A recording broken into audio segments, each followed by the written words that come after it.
Hi, I'm John Atack, and this is Lyrical Wax. Hi, I'm Ursula Wake, and today we're going to be talking about Seamus Heaney.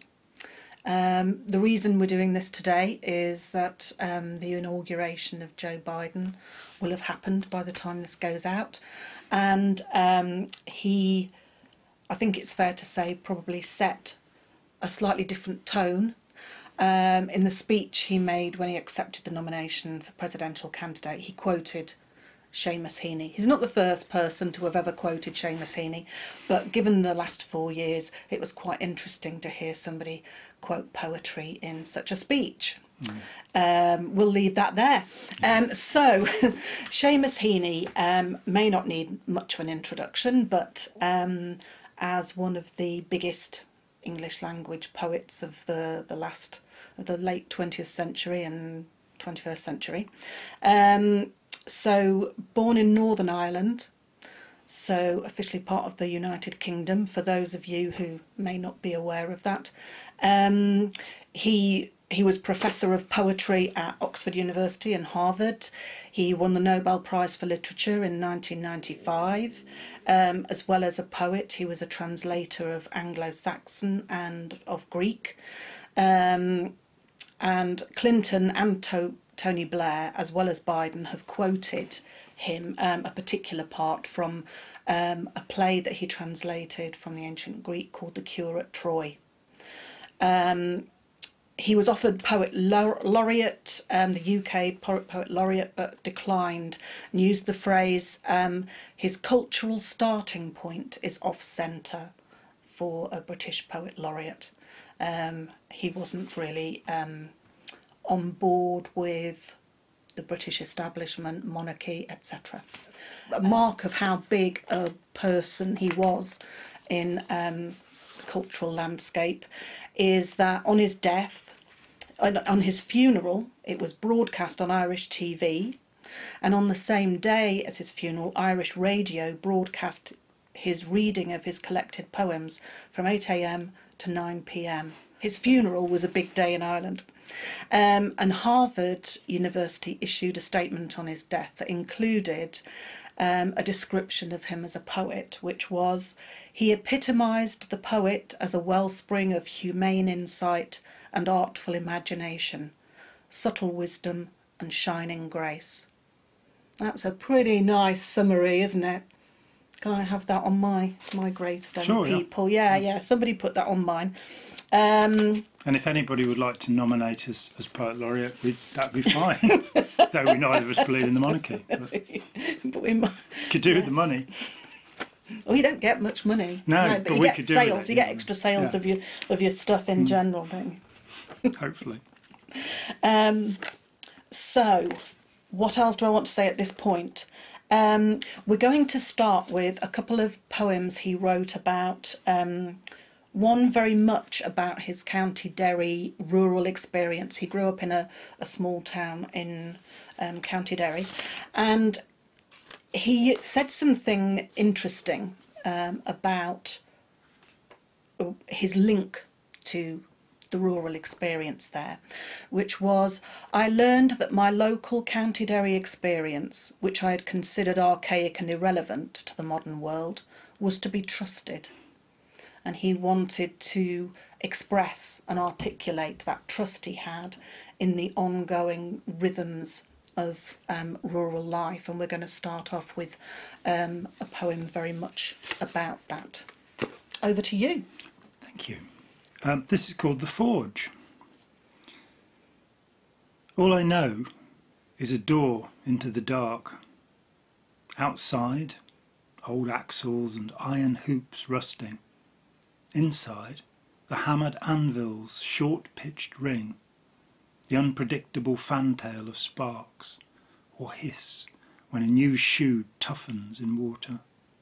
The anvil must be somewhere in the centre, horned as a unicorn, at one end square, set there, immovable, an altar, where he expends himself in shape and music, sometimes leather-aproned, hairs in his nose, he leans out on the jamb, recalls a clatter of hoofs, where traffic is flashing in rows, then grunts and goes in with a slam and flick to beat real iron out, to work the bellows.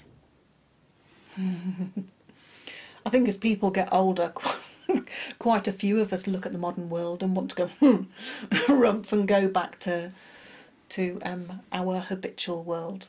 And I like the way he was going back to beat real iron out. Never mind your cars. I mean, it's strange because suddenly in reading this, I remember that as a child there was a forge about 200 yards away from where I grew up, very close to, and it was still something that happened. That this guy would put horses' hooves on and all that. So that shows I must be very old indeed. And I come to think about it. And then we still have gentlemen's whiskers and top hats. And what a straightforward and direct piece of work. I like it. Yeah, good. This next one is also about the rural experience and rural life, rural jobs, but going back quite a long time. It's a response to a Bruegel painting rather than his own County Derry experience. So it's an example of ekphrastic poetry, response to a piece of art. I love that word. Do we know which Bruegel it was? I don't. So we presume it's Peter the Elder, the first of the dynasty, but there are 4 members of the family. And in the second line, because you may be able to identify them if you know Bruegel, because the second line says, "You'll know them if I can get them true," which I love that as a kind of, you'll spot them. If I can get this just right, you'll know exactly who I'm talking about. I like that. Okay. But it is definitely still an expression of his attachment to rural lives. The seed cutters. They seem hundreds of years away. Bruegel.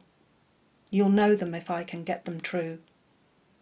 They kneel under the hedge in half circle. Behind a windbreak, wind is breaking through. They are the seed cutters. The tuck and frill of leaf sprout is on the seed potatoes, buried under that straw. With time to kill, they are taking their time. Each sharp knife goes lazily halving each root that falls apart in the palm of the hand, a milky gleam, and at the centre a dark watermark. Old calendar customs, under the broom yellowing over them, compose the frieze with all of us there, our anonymities. I like that one as well. The detail. I love those poems where there's so much detail of something very basic and ordinary. And that phrase, the tuck and frill of leaf sprout on the seed potatoes, because that's exactly, the tuck and frill is exactly what you get when you're chitting potatoes, or you see the first little bit, fantastic little phrase to go with that. Yep. Lovely. And we'll have to go and see if we can find the Bruegel. Being a man of strange mind, I was trying to work out whether potatoes were actually in Europe at the time of Peter Bruegel. They certainly weren't commonly grown, but we'll delve into that. We'll do a show about that at some point, the tuck and frill of Bruegel. And I spent half an hour in the Brussels Museum, my friend Yuval, looking at The Fall of the Rebel Angels by Bruegel. And just half an hour just sitting there, mesmerised with this wonderful painting. Yes, well, moving on. This is a poem called At the Wellhead. Your songs, when you sing them with your 2 eyes closed, as you always do, are like a local road we've known every turn of in the past. That midge-veiled, high-hedged side road where you stood, looking and listening, until a car would come and go and leave you lonelier than you had been to begin with. So, sing on, dear shut-eyed one, dear far-voiced veteran. Sing yourself to where the singing comes from, ardent and cut off like our blind neighbour who played the piano all day in her bedroom. Her notes came out to us like hoisted water ravelling off a bucket at the wellhead, where next thing we'd be listening, hushed and awkward. That blind from birth, sweet-voiced, withdrawn musician was like a silver vein in heavy clay, night water glittering in the light of day, but also just our neighbour, Rosie Keenan. She touched our cheeks. She let us touch her braille in books like books wallpaper patterns come in. Her hands were active and her eyes were full of open darkness and a watery shine. She knew us by our voices. She'd say she saw whoever or whatever. Being with her was intimate and helpful, like a cure you didn't notice happening.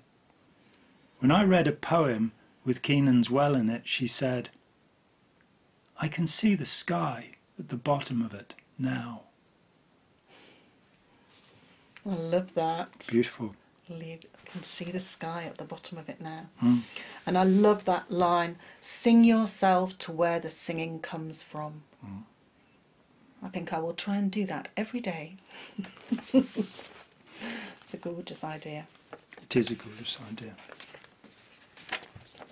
This next one is quite a different piece of work. It's called Funeral Rites, and it's one of the poems that Heaney wrote about the time that is described as the Troubles in Northern Ireland.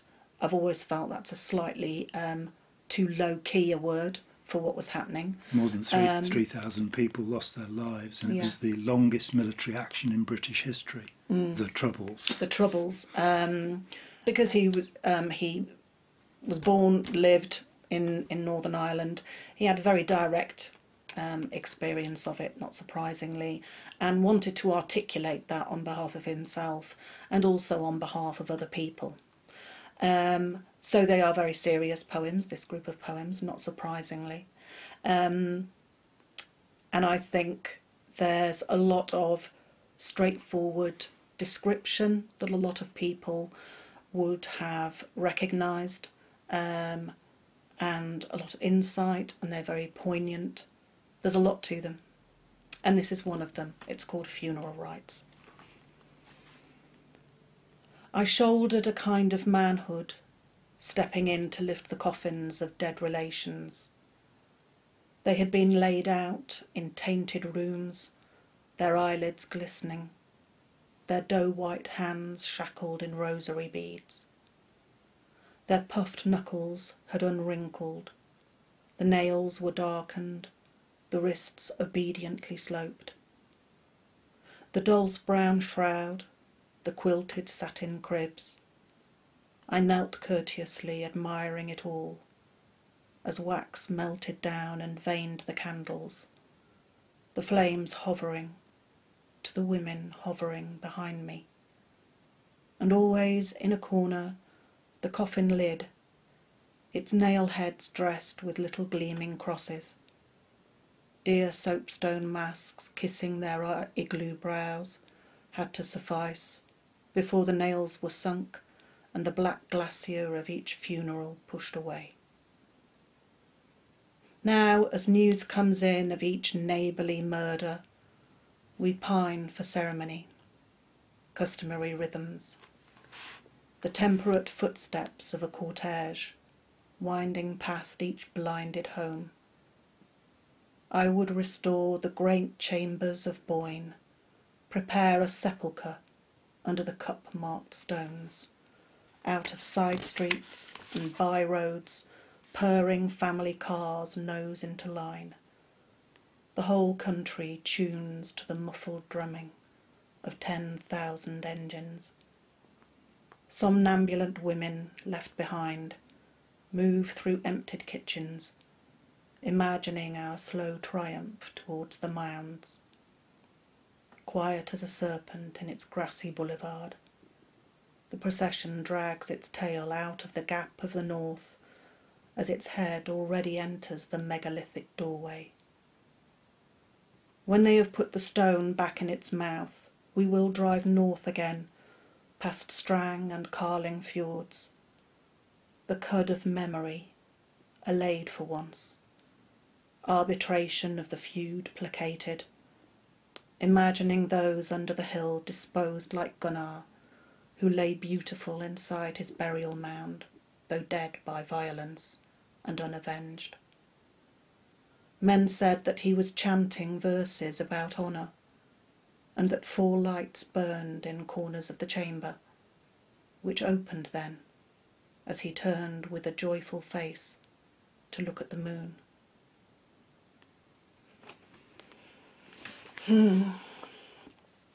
So he, that description and reference to going back to the old megalithic ancient ways of doing things is interesting as a way of dignifying things. That horrible phrase, each neighbourly murder, awful. And I think the description is of wanting these people to be given the most dignified burial they can be. Hence, going back to the mounds and the ancient ways of doing things. And the Celtic culture. Yeah. Yeah. Very affecting. Okay. This is a love poem. It's a love poem. It's very different from what we've just heard. Quickly move away from that. And it's called Scaffolding.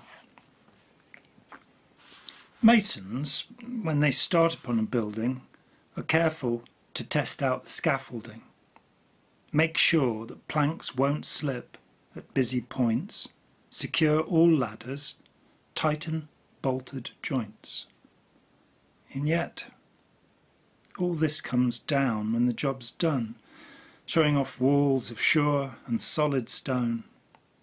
So if, my dear, there sometimes seem to be old bridges breaking between you and me, never fear. We may let the scaffolds fall, confident that we have built our wall. Makes a lot of sense to me, that one. Yeah, it's a deep insight. Yeah.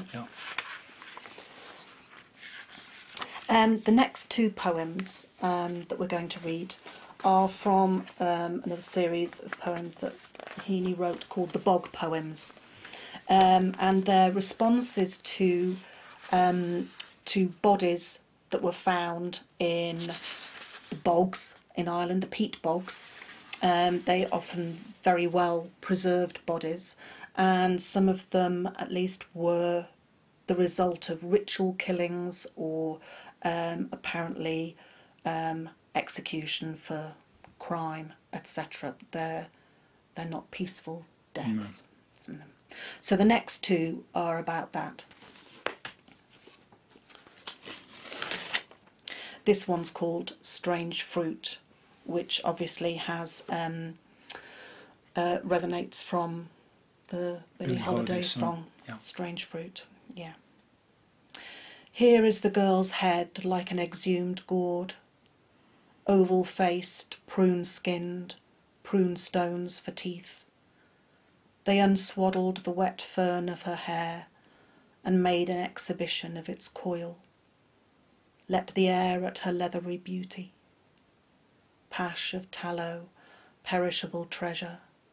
Her broken nose is dark as a turf clod. Her eye holes blank as pools in the old workings. Diodorus Siculus confessed his gradual ease among the likes of this.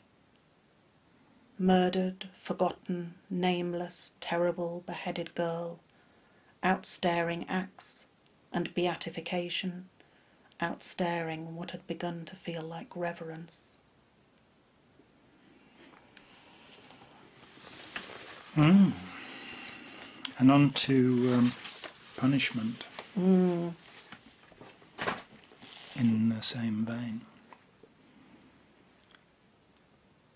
Punishment.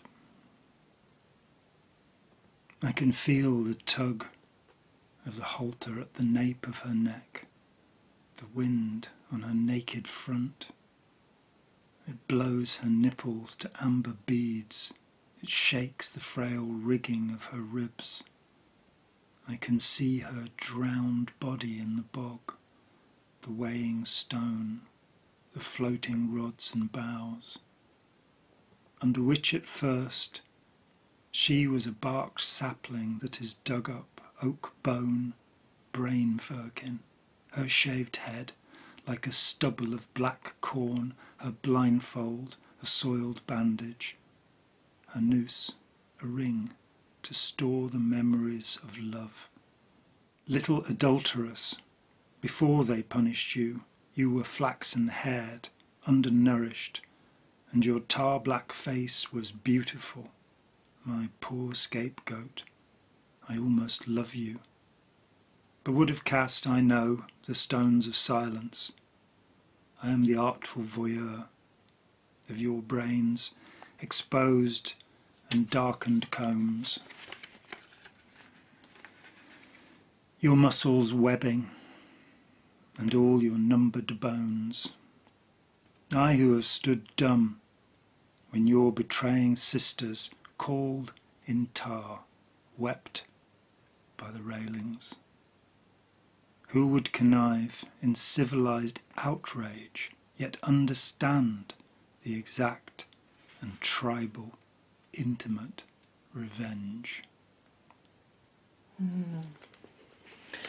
I find his responses to these things really interesting, that trying to understand, look and look further and look again and look further and explore what was going on, what would he be like if he was back then. It's not, rather than looking at these ancient rites and very strange, very unpleasant, very brutal, and of course, aren't we different now?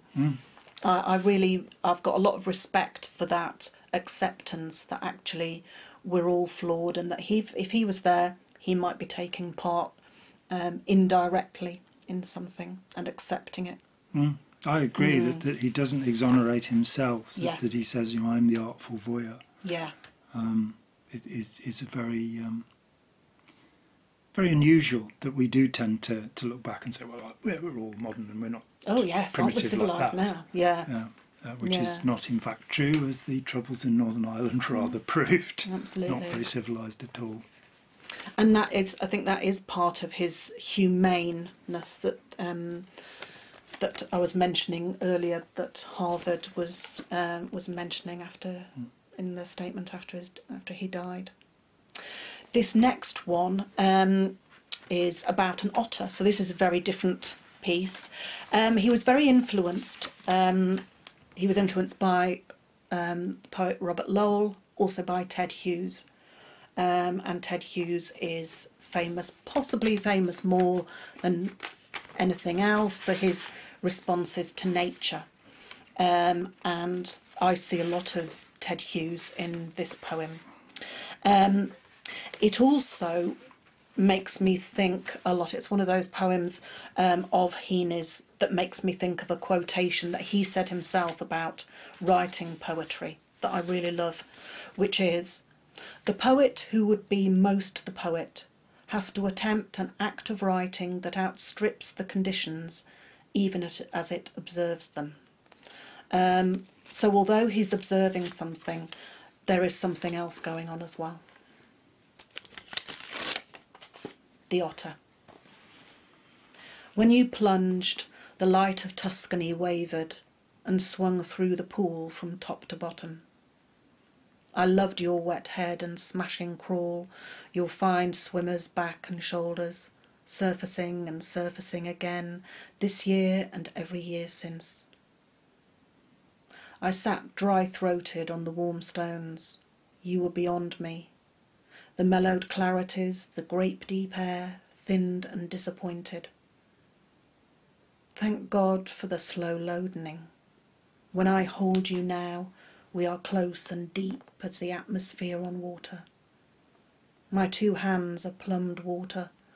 You are my palpable, lithe otter of memory in the pool of the moment, turning to swim on your back, each silent thigh-shaking kick retilting the light, heaving the cool at your neck. And suddenly you're out, back again, intent as ever, heavy and frisky in your freshened pelt, printing the stones. I love that, partly because I just think otters are fantastic to watch anyway. Amazing little creatures. Printing the stones, what a simple line. And yet it feels very evocative of that, of those wet, very clear wet paw prints on dry stones as you come out. Yeah, it's like they'd invented printing. Yeah. Maybe that's where the Chinese got the idea from, watching otters. I had the great pleasure, I was in California years ago, and to actually watch sea otters sort of lying there and on their backs in the water and looking around. Wonderful creatures. It's never a bad time to watch sea otters. Yeah, and thankfully they are coming back, we're told. Yeah. So. Okay, this is Girls Bathing, Galway, 1965. Galway is on the west coast of Ireland, just for those who want to know and who don't know. Yep. There you go. Girls Bathing, Galway, 1965. The swell foams where they float and crawl, a Catherine wheel of arm and hand, each head bobs curtly as a football, the yelps are faint here on the strand. No milk-limbed Venus ever rose miraculous on this western shore.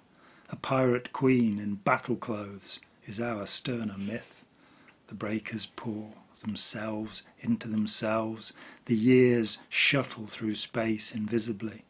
Where crests unfurl like creamy beer, the queen's clothes melt into the sea.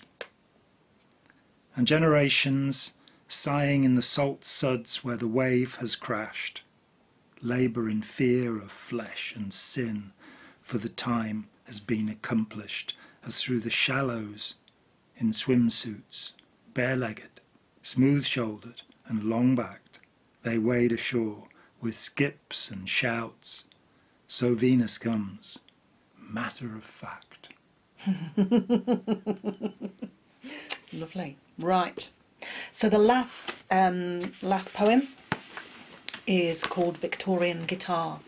This is quite different in content from the others that we've read today, and it's about a guitar owned by, it's for David Hammond, it says. David Hammond, folk musician.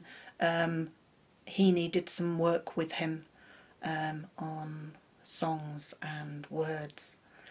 And this appears to have been something inscribed on a guitar owned by David Hammond. The inscription read, I'll read this before the poem, on the guitar, belonged to Louisa Catherine Coe before her marriage to John Charles Smith, March 1852. And that inscription obviously intrigued Heaney. And this is the poem he wrote. I expected the lettering to carry the date of the gift, a kind of christening. This is more like the plate on a coffin. Louisa Catherine Smith could not be light. Far more than a maiden name was cancelled by him on the first night. I believe he cannot have known your touch like this instrument, for clearly John Charles did not hold with fingering, which is obviously a lady's, the sound box trim as a girl in stays, the neck right for the smallest span. Did you even keep track of it as a wife? Do you know the man who has it now is giving it the time of its life? So the guitar had a happy end. Maybe Louisa Catherine didn't. Yeah. That is an interesting inscription, isn't it? And I can see why it intrigued him. belonged to me before I got married. Oh dear. And guitars actually usually don't last that long. The acoustic Spanish guitar is usually a pretty short-lived instrument because of the way it's constructed, having been around people who play them. So that was quite an old guitar, and presumably been very delicately fingered throughout its history. Okay, so that was Seamus Heaney. I hope we've given you a range of his work and either reminded you or introduced you to him. We hope that Joe Biden will succeed in unifying the people of the United States, Yes. to some extent, and wish him well, and the people of the United States as well. Yes, So, we do, very much so. thank you very much for sharing your time with us. I'm John Atack. And I'm Ursula Wake. Thank you. Bye. Thank you. Bye.